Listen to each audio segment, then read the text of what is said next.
Hi friends, આજે આપણે 8085 માઇક્રોપ્રોસેસરનું architecture શીખીએ. તો સૌ પહેલાં 8085 માઇક્રોપ્રોસેસર જે છે એમાં બે ડેટા બસ હશે, એક એડ્રેસ બસ અને બીજી હશે ડેટા બસ. તો એડ્રેસ બસ જે છે 16 બીટની હશે, જ્યારે ડેટા બસ છે 8 બીટની હશે, જે માત્ર આપણે ઇનપુટમાં અથવા આઉટપુટમાં જે પ્રોસેસ થયેલો ડેટા હશે એને કેરી કરશે. તો સૌ પ્રથમ તમારે જે ડ્રો કરવાનું છે એ 8 બીટ ડેટા બસ ડ્રો કરવાનું છે, કે જે સૌથી પહેલાં 8 બીટ ડેટા બસ ડ્રો કરીશું. 8 બીટ ડેટા બસ ડ્રો કર્યા પછી સૌથી પહેલા આપણે કોઈ પણ ડેટા જે આપીએ છીએ એ સ્ટોરેજ કરવા માટે રજિસ્ટર ડ્રો કરીશું. તો એ રજિસ્ટર અહીંયા આપણે ડ્રો કરીશું, જે હશે BCDE અને HL. BCDE HL એ બધા રજિસ્ટરો 8 બીટના જ હશે, પરંતુ એમાંથી H અને L જે રજિસ્ટર છે એ તમે પેરમાં પણ યુઝ કરી શકો છો, એટલે કે 16 બીટનું તમે એડ્રેસ એમાં સેવ કરી શકો છો. ત્યારબાદ આપણું જે ડેટા બસ છે 8 બીટનું છે, જ્યારે આ બી રજિસ્ટર 8 બીટનું હશે, સી રજિસ્ટર પણ 8 બીટનું હશે. તો કોઈ વાર ધારો કે જો 16 બીટનો ડેટા ટ્રાન્સફર કરવાની જરૂર પડશે તો તમે એની ઉપર એક મલ્ટીપ્લેક્સર 8 to 16 નું ડ્રો કરવું પડશે. તો અહીંયા આગળ આપણે મલ્ટીપ્લેક્સર એક ડ્રો કરીશું. ત્યારબાદ BCDEHL એ રજિસ્ટર ડ્રો થઈ જાય ત્યારબાદ આપણે બે રજિસ્ટર જે સ્પેશિયલ રજિસ્ટર છે એ ડ્રો કરીશું અહીંયા. તો એક રજિસ્ટર સ્પેશિયલ રજિસ્ટર હશે સ્ટેક પોઇન્ટર અને બીજું રજિસ્ટર ડ્રો કરવાનું છે પ્રોગ્રામ કાઉન્ટર. હવે આ બંને રજિસ્ટરને સ્પેશિયલ રજિસ્ટર કહેવાય છે, કારણ કે એ બંને રજિસ્ટરની સાઇઝ 16 બીટની છે. હવે 16 બીટની જો રજિસ્ટરની સાઇઝ હોય તો એનો ઉપયોગ એડ્રેસ સેવ કરવા જ થાય. તો સ્ટેક પોઇન્ટર આપણું જે છે એ સ્ટેક પોઇન્ટર એ એડ્રેસ સેવ કરશે. પણ કોનું એડ્રેસ?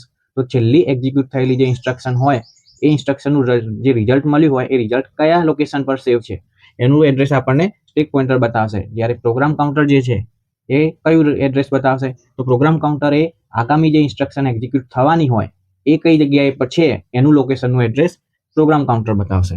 હવે આપણું જે એક્ઝિક્યુશન કમાન્ડ જે હોય, જ્યારે જેટલી વાર એન્ટર આપીશું એટલી વાર નેક્સ્ટ સ્ટેજ ઉપર જવાનું છે. તો એટલા માટે આપણે પ્રોગ્રામ કાઉન્ટરને સ્ટેપ બાય સ્ટેપ ઇન્ક્રીમેન્ટ કરવું પડશે. તો પ્રોગ્રામ કાઉન્ટર નીચે આપણે એક ડ્રો કરીશું, પ્રોગ્રામ કાઉન્ટર ઇન્ક્રીમેન્ટર. આટલું ડ્રો થઈ જાય પછી હવે આપણને ખબર છે કે એક્યુમ્યુલેટર એક ડ્રો કરીશું. તો અહીં આગળ આપણે એક એક્યુમ્યુલેટર ડ્રો કરી દઈશું. તો એક્યુમ્યુલેટર દરેકને ખ્યાલ છે તેમ 8 બીટનું હોય છે અને એનો ઉપયોગ કોઈ પણ એક ઓપરેન્ડ સેવ કરવા અને જે ફાઇનલ રિઝલ્ટ મળે એ પણ સેવ કરવા માટે થાય છે. ત્યારબાદ જો આપણી સાથે ટેમ્પરરી કોઈ રજિસ્ટર અથવા ટેમ્પરરી ડેટા હોય, જેવો કે કોઈ બોરો જનરેટ થયું હોય અથવા કેરી જનરેટ થઈ હોય, તો તેવી ટેમ્પરરી કોઈ ડેટાને સ્ટોર કરવા માટે અહીંયા આગળ આપણે ડ્રો કરીશું ટેમ્પરરી રજિસ્ટર. હવે એક્યુમ્યુલેટર અને ટેમ્પરરી રજિસ્ટરનો જે ડેટા છે એ ડેટાને પ્રોસેસ કરવા આપણે અહીંયા ડ્રો કરીશું ALU મતલબ એરિથમેટિક લોજિક યુનિટ. આ એ એક્યુમ્યુલેટરનો ડેટા આવ્યો, ટેમ્પરરી રજિસ્ટરનો ડેટા આવ્યો. હવે એ ડેટા આપણે બાય ડિરેક્શનલ તમે આપલે કરવા માટે અહીંયા ડબલ એરો ડ્રો કરીશું. હવે ALUમાં જે ડેટા પ્રોસેસ થઈ ગયો, ALUનો જે ડેટા છે એ પ્રોસેસ થયેલા ડેટાના જે ગુણધર્મો હોય, મતલબ કે આઉટપુટના ગુણધર્મો, એ આઉટપુટના ગુણધર્મો આપણને ફ્લેગ રજિસ્ટર બતાવશે. તો અહીંયા આગળ એક આપણે ફ્લેગ રજિસ્ટર ડ્રો કરી દઈશું, કે જે આપણને પ્રોસેસ થયેલો જે ડેટા છે એના ગુણધર્મો દર્શાવે છે. ત્યારબાદ ઇન્સ્ટ્રક્શન જે ઓલરેડી અંદર ઇનબિલ્ટ સેવ કરેલી હોય એ ઇન્સ્ટ્રક્શનોનું અહીંયા એક રજિસ્ટર આપણને ઇન્સ્ટ્રક્શન રજિસ્ટર ડ્રો કરી દઈશું. હવે આખી જે ડેટાની પ્રોસેસ થઈ એ ડેટાની જે પ્રોસેસ થઈ એ દરમિયાન જે એક્ઝિક્યુશન જે ટાઈમિંગ અને એના જે કંટ્રોલ હતા, તો એનો એક યુનિટ અહીંયા આગળ આપણે ટાઈમિંગ એન્ડ કંટ્રોલ યુનિટ એક ડ્રો કરીશું. હવે જે ટાઈમિંગ એન્ડ કંટ્રોલ યુનિટ જે ડ્રો કર્યો એમાં કયા સિગ્નલો હશે? તો જે સિગ્નલો હશે એ જ સિગ્નલો હશે કે જે ડેટાને પ્રોસેસ કર્યા તે વખતે કંટ્રોલિંગ કર્યું, મતલબ કે સ્ટેપ બાય સ્ટેપ એનું સિક્વન્સમાં ઓપરેશન થયું.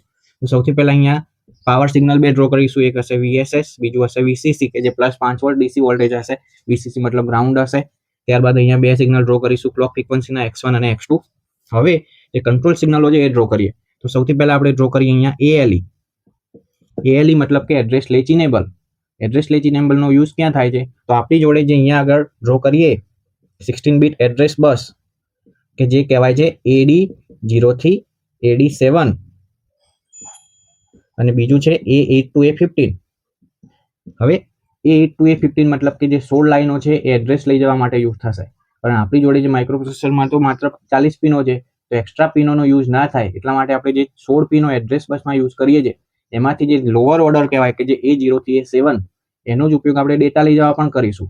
અને એ જ્યારે ડેટા લઈ જશે એ વખતે એની હાયર ઓર્ડરની જે પિનો હશે A8 to A15 એ પિનો બધી હશે એ ડીએક્ટિવ હશે. તો આપણે AD0 થી AD7 ની જે લોઅર ઓર્ડર એડ્રેસ બસ છે એનો એક વખતે એડ્રેસ લઈ જવા યુઝ કરીશું અને બીજી વખતે ડેટા લઈ જવા યુઝ કરીશું. તો AD0 થી AD7 ને ક્યારે ડેટા લઈ જવો અને ક્યારે એડ્રેસ લઈ જવું એ નક્કી કરવાનું કામ આપણું ALE કરશે. ત્યારબાદ આપણે DMA સિગ્નલો ડ્રો કરીશું. DMA સિગ્નલ મતલબ કે ડાયરેક્ટ મેમરી એક્સેસ, કે જે બહારની મેમરી સાથે જ્યારે ડેટાની આપલે કરવાની હોય તેને માઇક્રોપ્રોસેસર અને એક્સટર્નલ મેમરીની જે પરમિશન માટે આપલે થાય એ યુઝ થાય છે. તો એક હશે હોલ્ડ સિગ્નલ, બીજી હશે HLDA મતલબ કે હોલ્ડનું એકનોલેજમેન્ટ, ત્યારબાદ હશે રેડી સિગ્નલ. હવે બહારની મેમરી અથવા તો એક્સટર્નલ ડિવાઇસ, તો એમાં જે ડેટા ટ્રાન્સફર થાય છે તો એનું એક સિગ્નલ હશે IO/M, ઇનપુટ આઉટપુટ મેમરી. હવે ઇનપુટ આઉટપુટ અને મેમરીમાં જો રીડ અને રાઇટની પ્રોસેસ કરવાની હોય તો એના માટે આપણે સિલેક્ટિવ સિગ્નલ હશે. તો એક સિગ્નલ હશે S0, બીજું ડ્રો કરીશું S1. અને જો ઇન્ટરનલ મેમરીમાં જ રીડ રાઇટ કરવાનું હોય તો એનું એક હશે રીડ સિગ્નલ અને એક હશે રાઇટ સિગ્નલ. આટલા સિગ્નલ જે મેઇન છે એ ડ્રો થઈ જાય ત્યારબાદ ઉપર હવે જોઈશું તો એક આવશે ઇન્ટરપ્ટ. અહીંયા આગળ એક આપણે ડ્રો કરીશું ઇન્ટરપ્ટનું સેક્શન.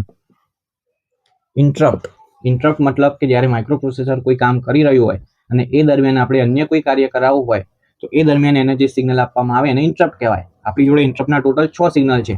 એક સિગ્નલ આવશે INTR, એનો જે આન્સર આપશે એ આવશે INTA મતલબ કે ઇન્ટરપ્ટ એકનોલેજમેન્ટ.